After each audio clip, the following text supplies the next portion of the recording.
Her smirk told me everything I needed to know as she slid the transfer papers across my desk. Diana Sullivan had been waiting for this moment ever since I'd made her look unprepared at last month's quarterly review. Rain was pounding the windows, fitting soundtrack for what was about to be my professional execution. "Effective Monday, you're relocating to Industrial Park Branch," she announced, barely containing her satisfaction. "Packlight Crawford. I'm Austin Crawford, by the way. Friends call me Ace, a nickname that stuck from my Navy days 25 years ago. At 48, I'd spent the last 18 years climbing the ranks at Atlantic Financial Services, working my way up from teller to senior branch manager through nothing but hard work and treating customers right. Industrial Park Branch, the company joke, the place where careers went to die. That location closes in 30 days, I said, keeping my voice level while 20 pairs of eyes pretended not to watch from surrounding cubicles. Diana leaned in close. "Think of it as an opportunity to enhance your resume. Good luck." The room tilted slightly. This wasn't a transfer. It was an execution.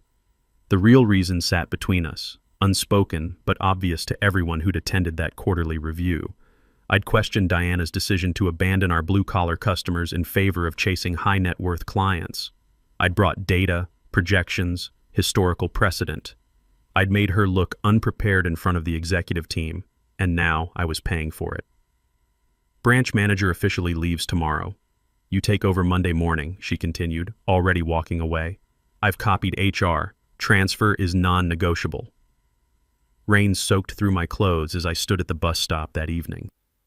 18 years of 60-hour weeks, sacrificed weekends, postponed vacations, all erased with a single signature. My phone buzzed with messages from colleagues, some offering condolences, others keeping strategic distance from the newly condemned. Monday arrived with cruel sunshine. Industrial Park Branch sat in an aging strip mall between a vacant storefront and a discount tire shop. The sign letters had faded to pale blue, barely visible against the cloudy sky.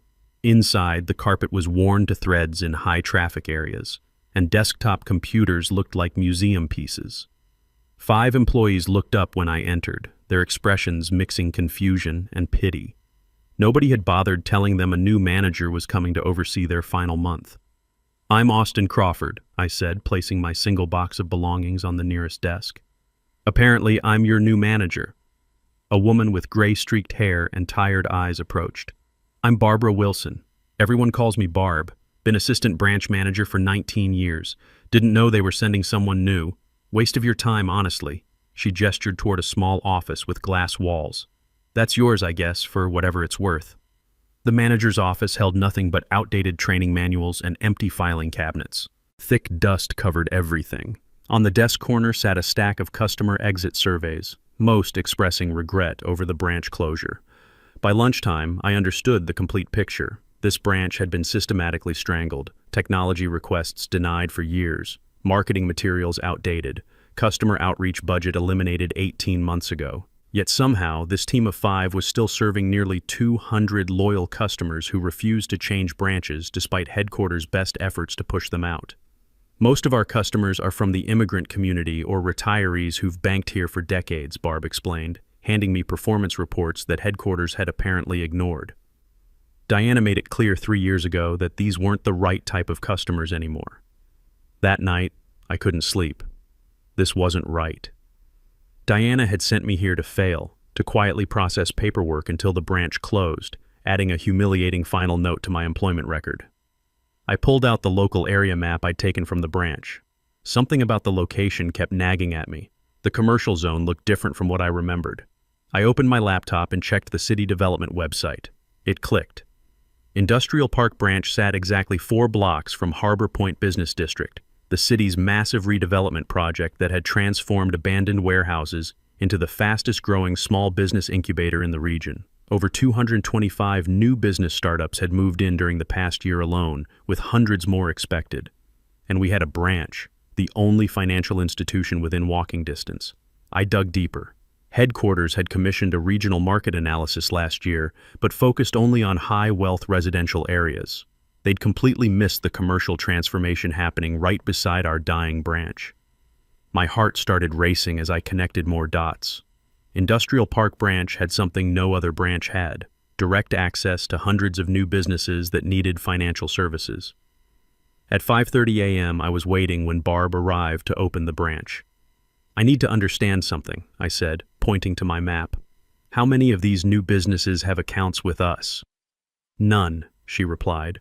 "We tried telling headquarters about the redevelopment, but they cut our business development position 2 years ago. Said we should focus on orderly closure instead." The pieces were falling into place. This wasn't just about my career anymore. This was about 5 people losing their jobs because executives were too arrogant to see opportunity staring them in the face.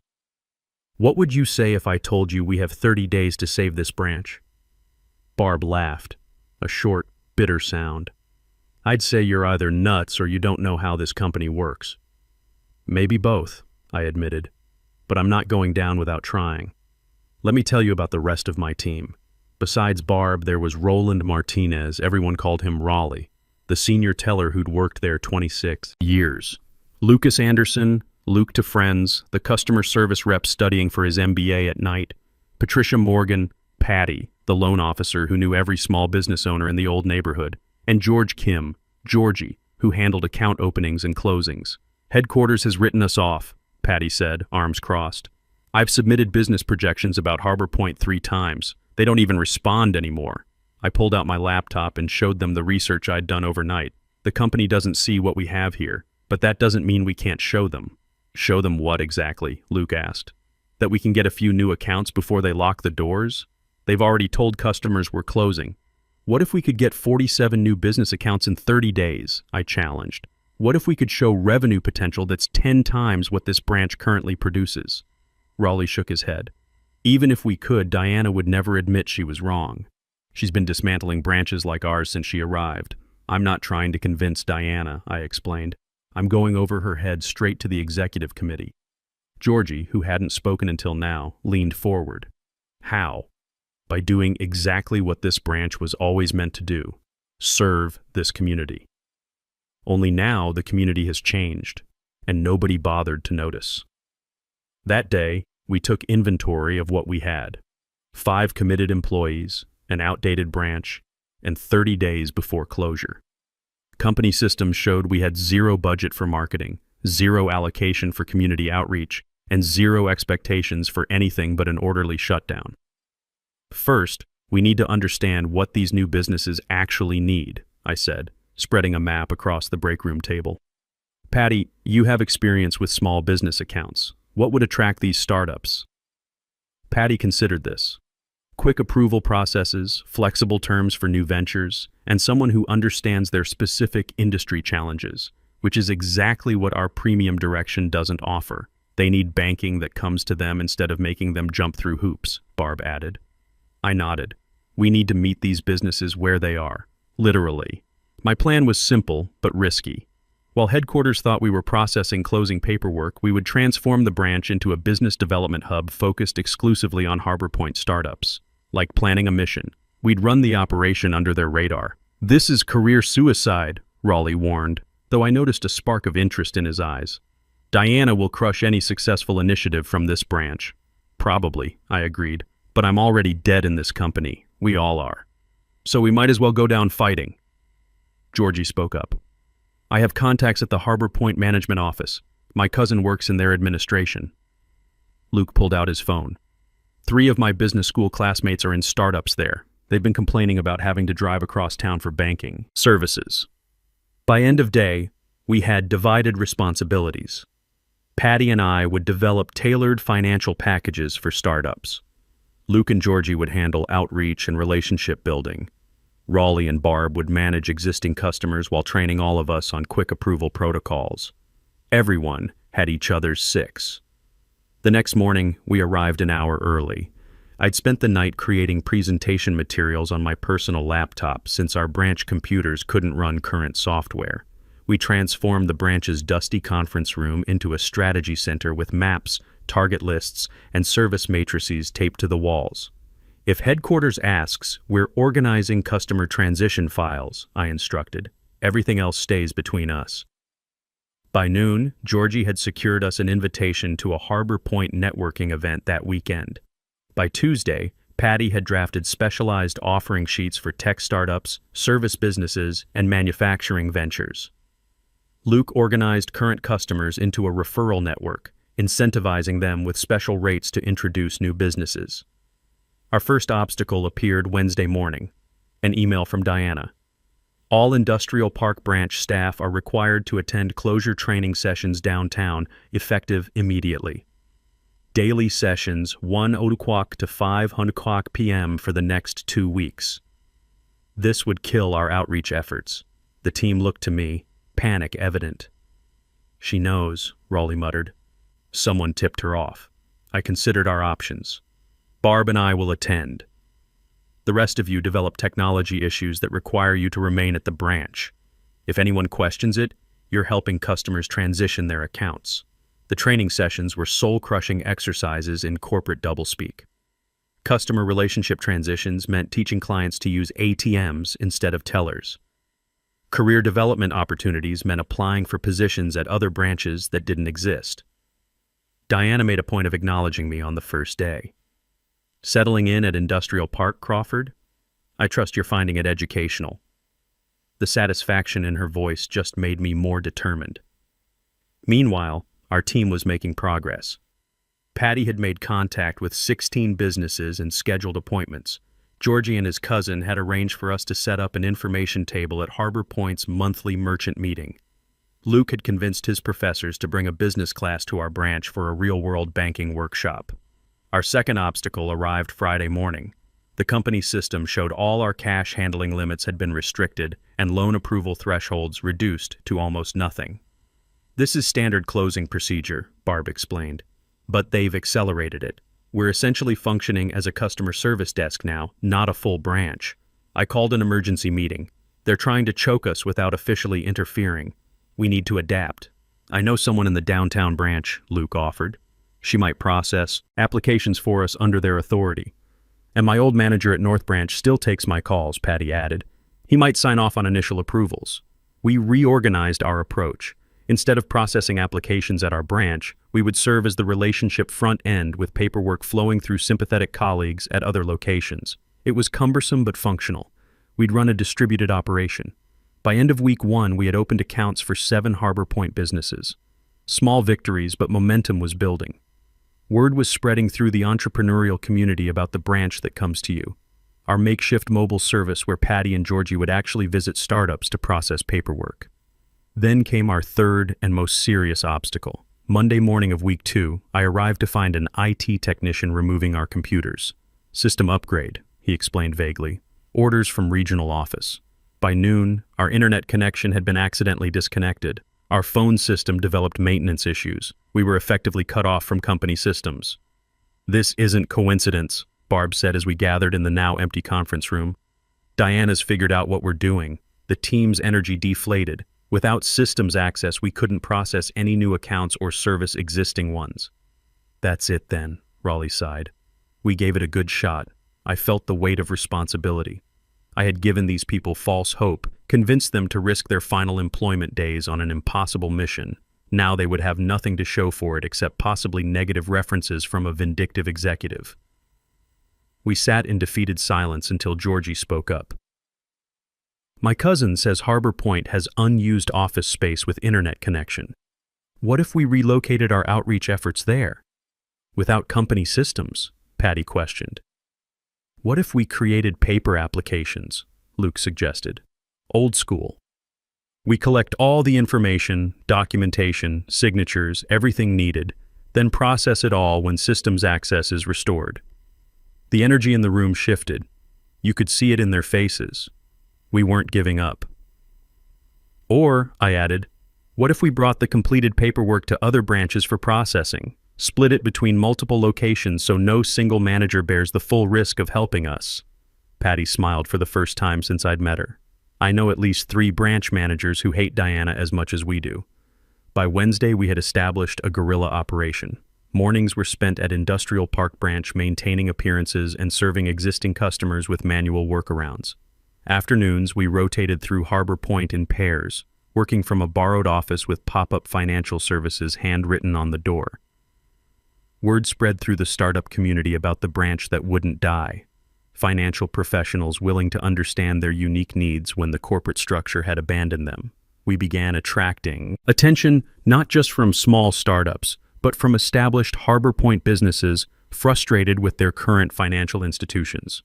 We submitted 22 new account applications yesterday, Patty reported during our morning meeting, processed through 4 different branches. And I have 31 businesses confirmed for tomorrow's workshop, Luke added. The Harbor Point Management Office asked if we could set up a permanent satellite location in their main building. They're willing to provide space rent-free for 6 months. For the first time, I allowed myself to believe we might actually succeed. The numbers were solid. In just 2 weeks, we had generated more new business accounts than the branch had acquired in the previous year. The potential revenue from these relationships, especially as these startups grew, was substantial. But Diana wasn't finished with us. Friday morning, I received an email that made my stomach drop. Effective immediately, Industrial Park branch closure date is moved up. All operations cease Monday. Staff termination processing will begin Tuesday. Required branch inventory Sunday, 9:00 a.m. Your attendance is mandatory. I stared at my phone. We had just lost 2 crucial weeks. All our momentum, all our planning cut short by a vindictive executive who somehow knew exactly what we were doing. The team's reaction was predictable: shock, anger, resignation. She won again, Rowley said, shaking his head. Just like with the East Branch and the airport location. Barb placed a hand on my shoulder. You tried, Austin. That's more than anyone else did for us. I looked around at these people who had trusted me, who had worked incredible hours on nothing but faith in my plan. I couldn't let them down. Sunday inventory, I repeated slowly. That gives us approximately 48 hours. For what? Patty asked. It's over. No, I said. It's just changing form. If we only have until Sunday, then Sunday becomes our deadline to present our case. To who? Luke asked. Diana's the one closing us down, and she's made it clear she won't listen. Not to Diana, I said, pulling out my phone. To the executive committee. They meet Monday morning to review quarterly performance. Diana was supposed to present the successful branch consolidation strategy as part of her report. The committee won't see us, Barb objected. Believe me, I've tried reaching them before. They won't have to see us, I explained. They'll see our results. I pulled up the company organizational chart I'd downloaded months ago. Catherine Stevens, Chief Financial Officer. Her nephew owns a tech startup in Harbor Point. Amanda Rodriguez, Operations Director. She's been pushing for small business expansion for years. Terrence Washington, Chief Marketing Officer. He was publicly criticized last quarter for the company's retreat from diverse communities. Understanding dawned on their faces. You're building an alliance, Patty said. No, we're building irrefutable proof that Diana's strategy is flawed and that she deliberately sabotaged a profitable opportunity. But we have less than 48 hours to make it happen. The energy in the room shifted. You could feel the determination kicking in. How many accounts do we need to make this undeniable? Barb asked. I did quick calculations. At our current conversion rate, 47 new business accounts would project to over $2.1 million in first-year revenue. That's 10 times what headquarters forecasted for this branch's final year. No executive could ignore that discrepancy. We have 29 confirmed, Patty reported. Need 18 more by Sunday. We'll need documentation, Luke pointed out. Irrefutable evidence of everything. The accounts, the projections, the interference from Diana. And we need to present it in a way they can't ignore, I added. Georgie stepped forward. My cousin says Harbor Point is hosting a press event Sunday afternoon. The mayor will be there to announce new infrastructure improvements. All the local business leaders will attend. Perfect. If we could secure enough accounts, document our case thoroughly, and create a public moment too significant to ignore, we might just pull off a miracle. But as we dispersed to execute our final push, my phone buzzed with a text from an unknown number. Diana knows everything. Board meeting moved up to Sunday night. Your branch records are being audited now. Be careful. I showed the message to Barb. We have a bigger problem than we thought. The board meeting has been moved up to Sunday night. That can't be coincidence, Patty said, looking over her shoulder. Sunday inventory followed immediately by a Sunday night board meeting. Diana's going to present the branch closure as already completed, I concluded. Done deal before anyone can question it. We were running out of time, and Diana was actively monitoring our activities. We need to go off-grid, I decided. Nothing through company channels, no company devices, no company locations. Within an hour, we had relocated our operation to the back room of Marina's Cafe, a small business across from Harbor Point owned by one of Raleigh's longtime customers. Marina cleared space, provided coffee, and promised discretion. My father couldn't get a business loan for 10 years until your branch helped him, she told Raleigh. Use whatever you need. We divided into teams. Patty and Georgie would continue direct business outreach. Luke would compile our performance data and projections. Raleigh would coordinate with sympathetic branch managers to process paperwork. Barb would prepare the presentation materials. I had the most delicate task, reaching out to potential allies on the executive committee without alerting Diana. Catherine Stevens plays golf every Saturday morning at Hillcrest, Barb informed me. She's usually done by 10:30 and has coffee on the terrace. How do you know that? I asked. I've worked here 19 years, she replied with a small smile. You learn things about executives when they think you're invisible. Saturday morning found me sitting at Hillcrest Country Club's terrace, nursing an overpriced coffee and rehearsing my approach. When Catherine Stevens emerged from the clubhouse, I recognized her immediately from company events. Tall, silver-haired, perpetually serious. I waited until she had settled at a table before approaching. Ms. Stevens, I'm Austin Crawford, Industrial Park Branch Manager. Her expression shifted from annoyance to confusion. Industrial Park? Isn't that closing? That's what I needed to discuss with you, ma'am. It concerns your nephew's business in Harbor Point. That caught her attention. Jordan's startup? What about it? He's one of 37 businesses we've signed in the past 2 weeks. Businesses that now have no local branch to serve them since our closure date was suddenly accelerated. Stevens' eyes narrowed. Sit down, Crawford. For 20 minutes, I laid out our discovery about Harbor Point's potential, our guerrilla campaign to serve these businesses, and the systematic obstacles we'd encountered. I presented preliminary numbers showing projected revenue that far exceeded the branch's previous performance. Why am I just hearing about this now? Stevens demanded. Because Diana Sullivan has been actively suppressing this information while fast-tracking our closure, I answered, sliding across copies of our rejected market analysis and system access revocation notices. Stevens studied the documents, her expression darkening. These projections are substantial but without official company records. We've maintained independent documentation of everything, I assured her, and we have confirmation from over 30 businesses willing to verify their interest. Stevens was silent for a long moment.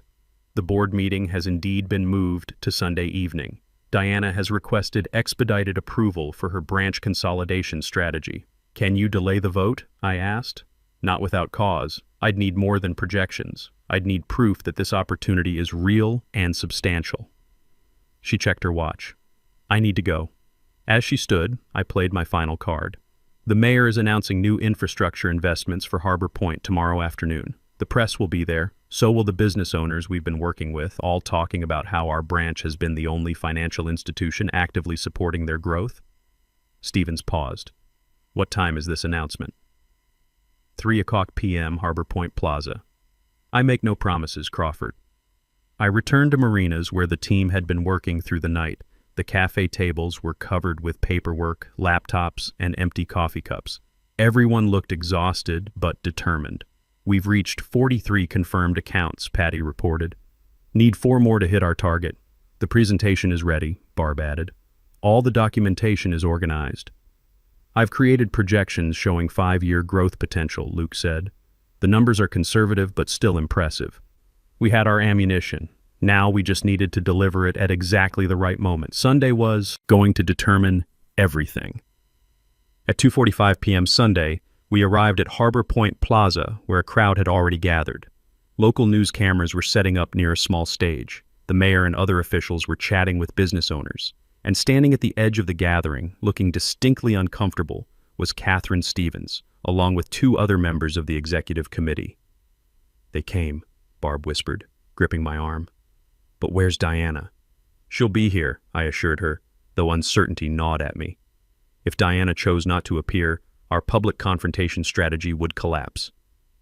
At precisely 3:00, the mayor approached the microphone to announce a $50 million infrastructure investment in Harbor Point. As she spoke about economic growth and business development, I scanned the crowd anxiously.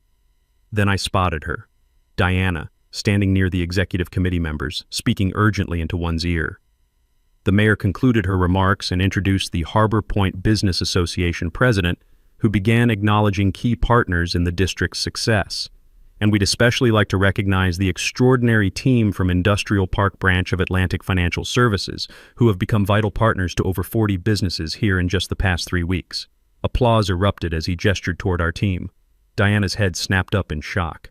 In fact, the association president continued, "I'm told they've single-handedly demonstrated the viability of financial services in our district, generating impressive projections that have caught the attention of their corporate leadership."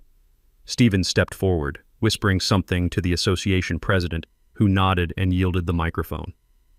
"Good afternoon," Stevens began.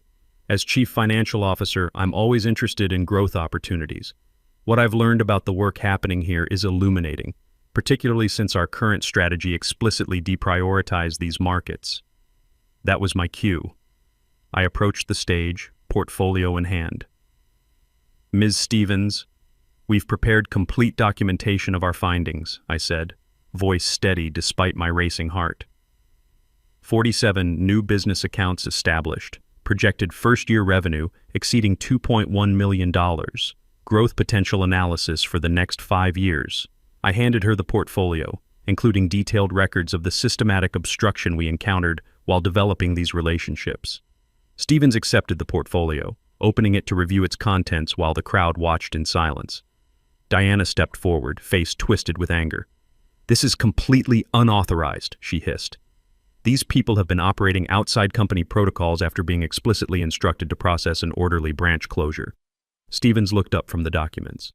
"Is that true, Crawford? Did you disobey direct instructions regarding branch closure?" This was the moment everything hinged on. I took a deep breath. "Yes, ma'am, I did. Because those instructions contradicted our company's stated mission to serve communities and support business growth. When we discovered the Harbor Point opportunity, we had a choice: blindly follow a flawed strategy or demonstrate a better alternative." I gestured to the business owners in the crowd. "These aren't just accounts. They're partnerships that will grow with the right support. They represent the future of banking in this community."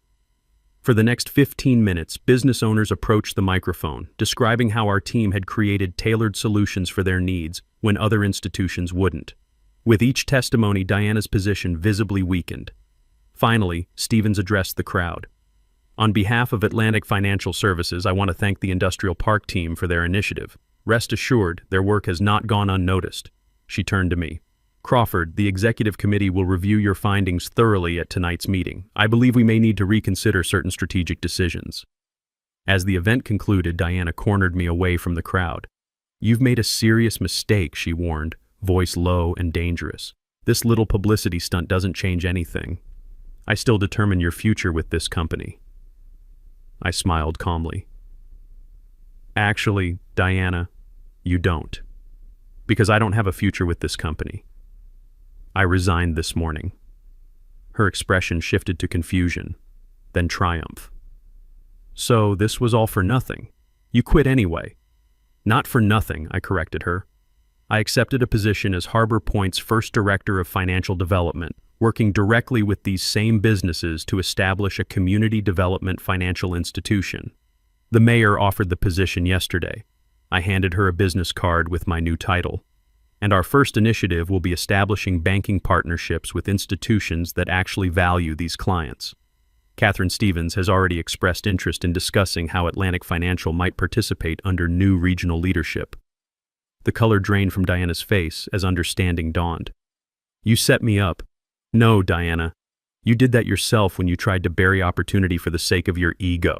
I just made sure everyone could see what you were doing." I turned to leave, then paused. "Oh, and the file I gave Stevens includes documentation of how you manipulated performance metrics to justify closing branches in predominantly minority neighborhoods, including moving high-value accounts to other branches right before evaluation periods. The board might find that particularly interesting given the discrimination lawsuit the company settled last year." 3 hours later, My team and I sat in Marina's cafe watching breaking news on her small television. The reporter announced a shakeup in regional leadership at Atlantic Financial Services, with Diana Sullivan being placed on administrative leave pending review.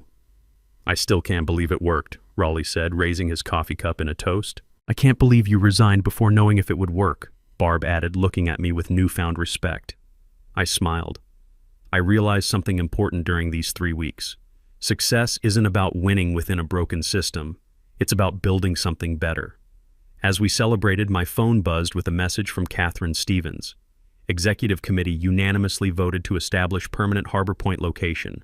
Position of District Director open immediately. Interested? I showed the message to my team. Their expressions asked the question before they could speak it.